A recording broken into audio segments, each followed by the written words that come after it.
सुप्रभातम भाई और बहनों। आज हम हमारे हिंदी किताब के स्वाभिमानी बालक धर्मपद विषय में पढ़ेंगे। आप सभी ने पहली कक्षा में ही धर्मपद जी के विषय में बहुत कुछ जानते होंगे, तो आज हम उनके बारे में कुछ और जानेंगे। ठीक है, तो मेरे साथ आप सब भी पहले इसको पढ़ते हैं। उस समय ओडिशा के राजा थे लांगुला नरसिंह देव। उनकी इच्छा हुई कि सूर्यदेव की पूजा के लिए वे एक अति सुंदर मंदिर बनवाएं। राजा के आदेश पर अनेक कारीगर एकत्रित हुए। उनमें से 1200 अच्छे कारीगरों को चुना गया। वे पत्थर पर नक्काशी करने में प्रसिद्ध थे। तब पत्थरों को जोड़ने के लिए सीमेंट न था, चूने की प्रयोग होता था। चंद्रभागा नदी मुहाने पर इस मंदिर का निर्माण कार्य शुरू हुआ। उसका आकार रथ का था। उसमें पत्थर से बने 7 घोड़े जोते गए। मंदिर की सिंहासन पर सूर्य नारायण की प्रतिमा स्थापित की गई। पूर्व में सूर्योदय के समय की प्रथम किरण प्रतिमा के चरणों में पड़ती थी। इस मंदिर के निर्माण का कार्य 12 वर्ष तक चलता रहा। ओडिशा के 12 वर्षों का राजस्व निर्माण कार्य में खर्च हो गया। धीरे धीरे मंदिर नाट मंदिर, मुगशाला आदि बन गए। पेड़, लता, फूल, फल, हाथी, घोड़े आदि जीव जंतु, देवी देवता, नर नारी आदि की मूर्तियों से मंदिर बड़ा ही मनोरम दिखाई देने लगा। फिर भी मंदिर पूरा नहीं हो पा रहा था। जितनी बार भी मंदिर पर शिखर कलश स्थापित करने की कोशिश की जाती, वह गिर पड़ता था। मुख्य कारीगर थे बिशु महाराणा। वे तथा अन्य कारीगर समझ ही नहीं पा रहे थे कि क्या करें। इधर राजा अधीर हो रहे थे। उन्होंने बिशु महाराणा को बुलाकर कहा, मैं 7 दिन का समय देता हूँ। यदि सारा काम समाप्त न हुआ तो 1200 कारीगरों के सिर काट दिए जाएंगे। लौटकर दुखी मन से बिशु महाराणा ने सारे कारीगर भाइयों को राजा का आदेश सुना दिया। सभी कारीगर चिंता में डूब गए। इधर बिशु महाराणा के मंदिर निर्माण के लिए घर छोड़कर आने की बात उनके घर पर एक लड़के ने जन्म लिया। माँ ने उसका नाम दिया था धर्मपद।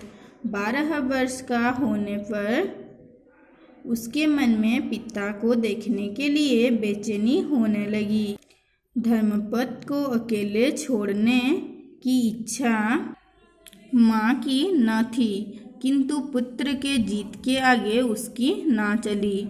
वह साहसी और निडर भी था। धर्मपद को उसके पिता पहचान ले, इसलिए माँ ने अपने घर के बेर साथ में दिए थे। धर्मपद रास्ता पूछता हुआ कोणार्क पहुंचा। घर के बेर देखकर बिशु महाराणा ने अपने पुत्र को पहचान लिया। आनंदित होकर उसे गले लगा लिए। पहले जितने हम पढ़ाई किए उसे समझ लेते हैं। तो क्या हुआ देखो, एक समय था जब उड़ीसा के राजा कौन थे ना, उड़ीसा के राजा लांगुला नरसिंह देव थे। तो उनकी इच्छा यह हुई कि वे क्या करें, वे सूर्यदेव की पूजा के लिए एक अति सुंदर मंदिर बनवाएं। तो राजा के आदेश पर अनेक कारीगर एकत्रित हो गए। तो क्या हुआ, फिर उनमें से 1200 अच्छे कारीगरों को राजा ने चुना। और वो लोग क्या थे, पत्थरों पर नक्काशी करने में प्रसिद्ध थे। पत्थरों पर नक्काशी का मतलब क्या होता है? उसका मतलब होता है कि नक्काशी का अर्थ होता है कि पत्थर पर बहुत सुंदर सुंदर खुदाई करके उसमें अच्छे अच्छे चित्रकला प्रस्तुत करना। तब क्या था, पत्थर को जोड़ने के लिए कोई सीमेंट भी ना था, तो उन्होंने क्या किया, चून का प्रयोग होता था उस टाइम पर। उस समय पर पत्थरों को जोड़ने के लिए क्या होता था, चून का प्रयोग होता था। तो मंदिर कहाँ बनाया गया? मंदिर चंद्रभागा नदी के मुहाने पर निर्माण कार्य शुरू हो गया। उसका आकार रथ का था। उसका आकार कैसा था? उसका आकार रथ का था। उसमें पत्थर से बने 7 घोड़े जोते गए। पत्थर से बने कितने घोड़े थे? कितने घोड़े जोते गए? 7 घोड़े। मंदिर के सिंहासन पर सूर्य नारायण जी की एक प्रतिमा स्थापित की गई। पूर्व में जैसे ही सूर्योदय होता है, उसका प्रथम किरण प्रतिमा के चरणों में पड़ती थी। ऐसी ही मंदिर बनाई गई थी। इस मंदिर के निर्माण कार्य 12 वर्ष तक चला और 12 वर्ष तक उड़ीसा के 12 वर्षों के राजस्व निर्माण कार्य में खर्च हो गया। फिर क्या हुआ, धीरे धीरे मंदिर, नाट मंदिर, मुखशाला ये सब बना। वहाँ पर पेड़, लता, फूल, फल, हाथी, घोड़े, यह सब जीव जंतु, देवी देवता, नर नारी, बहुत सारी ऐसे मूर्तियाँ मंदिर पर चित्रित किया गया। तो मंदिर बहुत ही मनोरम और बहुत ही सुंदर दिखने लगा। फिर भी मंदिर पूरा नहीं हो पाता था। क्यों? क्योंकि देखो, अब जानते हैं, जितनी बार भी मंदिर पर क्या शिखर कलश स्थापित करने की कोशिश की जाती थी, वह क्या होता था, वह गिर पड़ता था। तो उनके मुख्य कारीगर थे बिस्सू महाराणा।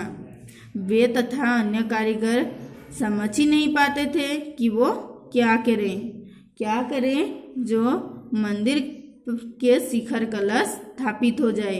वो कैसे गिर रहा था, ये लोग कुछ भी समझ नहीं पा रहे थे। इधर राजा अधीर हो गए हैं। 1200 कारीगर हैं, 12 वर्ष तक मंदिर निर्माण का कार्य चला है, फिर भी मंदिर पूर्ण नहीं हो पा रहा है। तो राजा भी अधीर हो रहे हैं। राजा ने एक दिन क्या किया, बिस्सू महाराणा को बुलाकर कहा कि मैं 7 दिन का समय देता हूँ। यदि 7 दिन में सारा काम समाप्त नहीं हुआ तो क्या होगा, 1200 कारीगर के सिर काट दिए जाएंगे। तो लौटकर बिस्सू महाराणा बहुत दुखी हो गए और दुखी मन से बिस्सू महाराणा ने सारे कारीगर भाइयों को राजा का आदेश सुना दिया।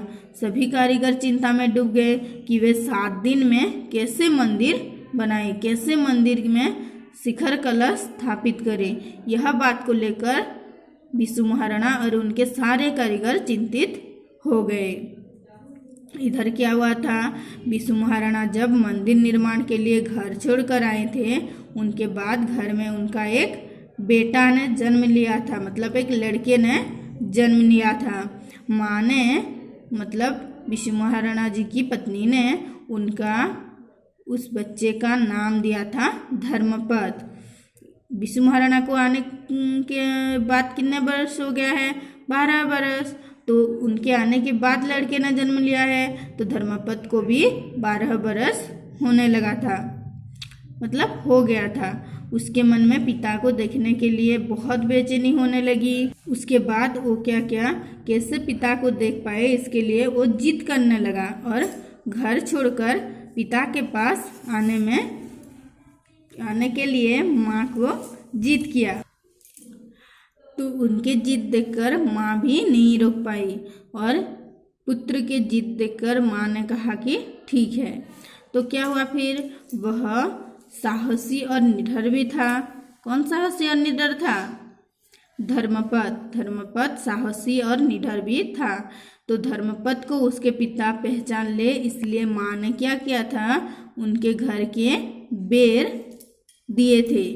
धर्मपद रास्ता पूछता हुआ कोणार्क पहुंच गया और घर के बेर देखकर बिस्सू महाराणा ने भी अपने पुत्र को पहचान लिया। और विशु महाराणा 12 वर्ष के बाद अपने पुत्र को देख रहे हैं तो बहुत ही आनंदित हो गए और खुशी से अपने बेटे को गले लगा लिए। आज के लिए इतना ही, और अगले कालांश में हम धर्मपद जी के बारे में आगे कुछ जानेंगे। धन्यवाद।